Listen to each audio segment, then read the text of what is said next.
For more on all this, let's bring in Tennessee Senator Marsha Blackburn. Senator, by the way, a shout out to Bill Melugin. I didn't want to embarrass him by saying it to his face, but nobody knows more about what ICE does and doesn't do than Bill Melugin. He's the perfect person to be monitoring what obnoxious comments are being made by politicians inside the Beltway who never have to put their life on the line the way any one of those ICE agents do. I mean, isn't it true that the sanctuary cities and states that allow these hundreds of violent criminals loose despite ICE detainers pose a much bigger threat to public safety than ICE itself does?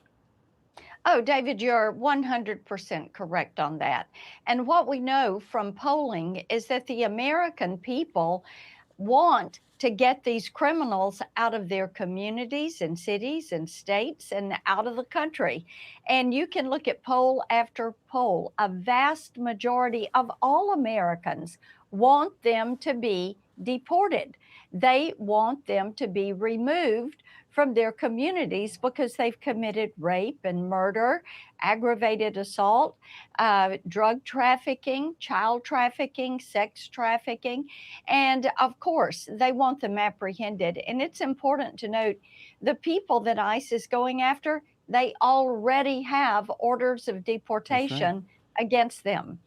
And if these local officials would work with ICE, then you wouldn't have ICE out in the communities because they would have a couple of ICE agents go to the jail and pick these individuals up and move them to federal custody for their deportation. It's as simple as that.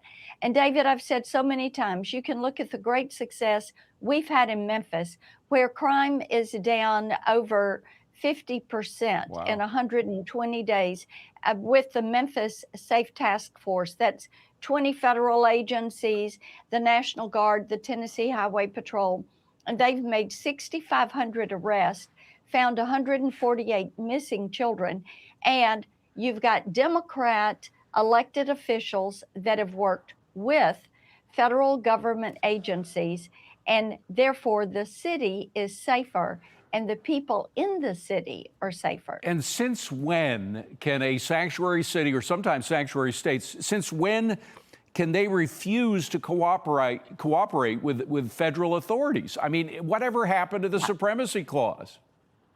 And, you know, we are going to give them the opportunity to vote if they want to keep that or if they want to do away with these sanctuary city policies. And I think that every Democrat should vote to do away with these sanctuary city policies because it is a way for people to avoid complying with U.S. law. Yeah, and it's not just the mayors or the governors, we should say, all these local judges. I mean, part of the Supremacy Clause is that state judges are bound by federal law. They are bound not by state law, but by federal law, even if they are state judges, and yet they have been supporting the sanctuary cities. When is the Supreme Court going to come and put their foot down and stop this nonsense? Well, and we would like to see the Supreme Court take up some of these cases that are waiting before them.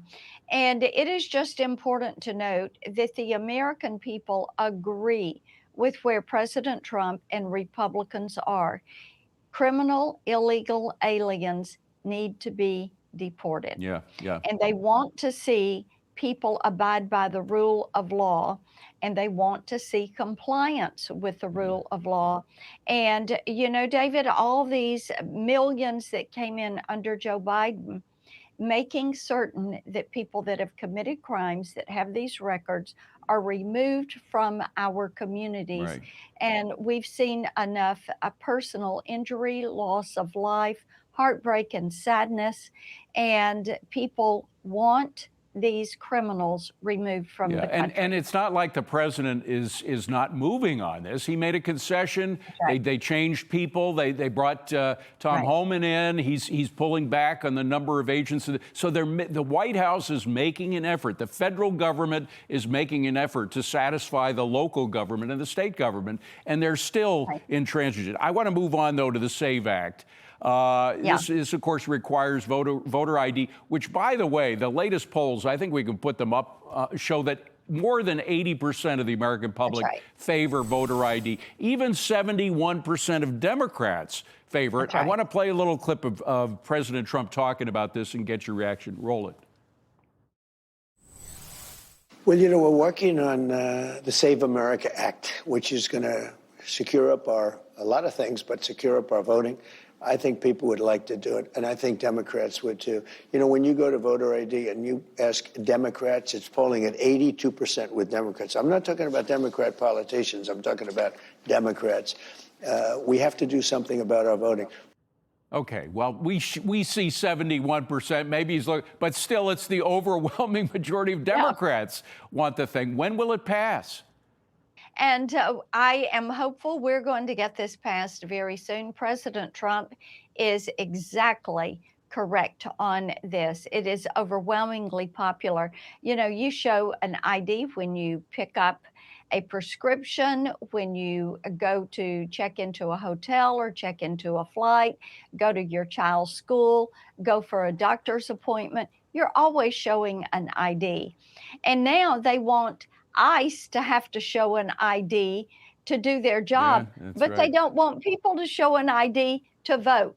Well, what does that tell you? It tells you they want to make it easy to cheat when it comes to voting because they are interested in power for themselves. They are not interested in protecting people. They're not interested in protecting the ballot box or protecting communities from criminal, illegal aliens. Well, they're on the wrong side. Hungry. They're against the American people on this one. Very quickly, we only have about 20 seconds. The Arctic frost scandal that turned lawfare into policy by the previous administration.